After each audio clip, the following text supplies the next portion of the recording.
عاملين ايه؟ النهارده انا معاكم في فيديو جديد. هعمل معاكم صينيه فراخ مشويه في الفرن بدبس الرمان.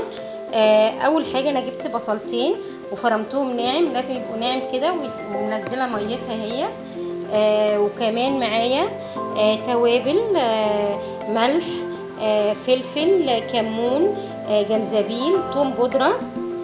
دولت هضيفهم على البصل كده.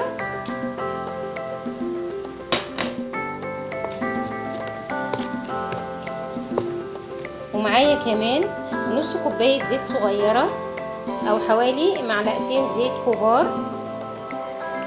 هضيفهم برضه، هضيف كل المكونات في الطبق هنا. ومعايا دبس الرمان، هضيف حوالي معلقتين كبار دبس الرمان. هضيف كمان حوالي ربع كوبايه خل صغيره. وكل المكونات كده هقلبها مع بعض. دي هتبل بيها الفراخ. دبس الرمان من الحاجات اللي بتدي طعم حلو قوي للفراخ لما بتبقى في الفرن.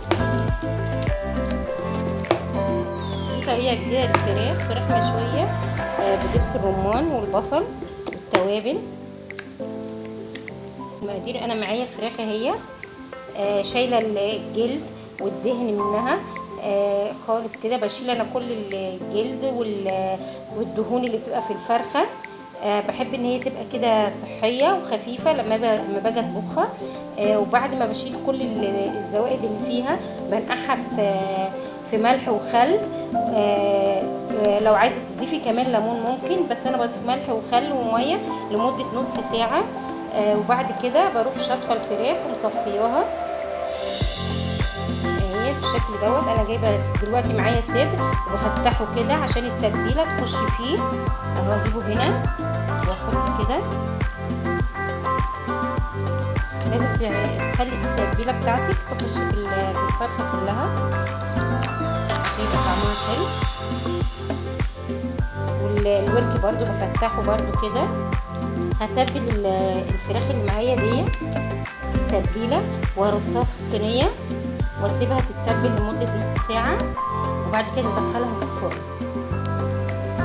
انا مش هضيف لها بقى ولا زيت ولا اي حاجه في الصينيه. ولما باجي اضيف الفراخ بضيفها، بخلي القطعه اللي فيها اللحم ديت من تحت في الاول كده عشان تستوي كويس. وبعد كده بقلبها على الوش التاني عشان تاخد لون. وبقيه الخلطه اللي معايا دي بضيفها على الفراخ دي، بضيفها هنا كده على الوش. بضيف لها نص كوبايه ميه عشان تساعد على تسويه الفراخ فيها لحد ما تتبل لمده نص ساعه. وبعد درجه عندي في الفرن بحطها فيه على الصاج الاول. وبعد كده برفعها على الشبكه بتاعتي بالبهارات. احط كاري، معلقه كاري ومعلقه كركم.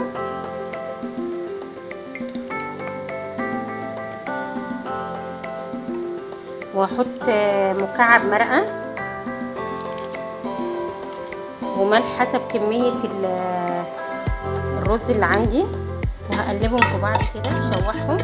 حطيت معلقتين زيت كبار. واول ما التوابل كده تتشوح في الزيت بضيف عليها الرز. بكون غاسله الرز ومصفياه وهضيفه عليها على التوابل واشوحه معاه شويه. هضيف دلوقتي الرز، اقلب الرز لحد ما الاقي لون الرز يتغير. ولو حسيت ان الرز لونه فاتح بزود معلقه كركم. يبقى كده احنا حطينا معلقتين كركم ومعلقه كاري ومكعب مرقه. لو عندك بودره زعفران ممكن تضيفيها. ضيف له الميه، كل كوبايه رز عليها كوبايه ميه. او لو انت بتعرفي تظبطي كميه الرز مع كميه الميه تمام. لو ما بتعرفيش يبقى بتعايري كوبايه الرز اديها كوبايه ميه معاها معلقه ملح. هغطيه لحد ما يتشرب الميه دي. وبعد كده بهدي عليه النار وبكمل سواه. ولازم تحطي تحت الحله شياطه او صاجه هترفع عشان ترفع الحله من على النار عشان ما يتلسعش منها. فراخ بدبس الرمان في الفرن ورز بالبهارات، وبالهنا والشفا. واتمنى الوصفه تعجبكم، واتمنى ان انتوا تجربوها.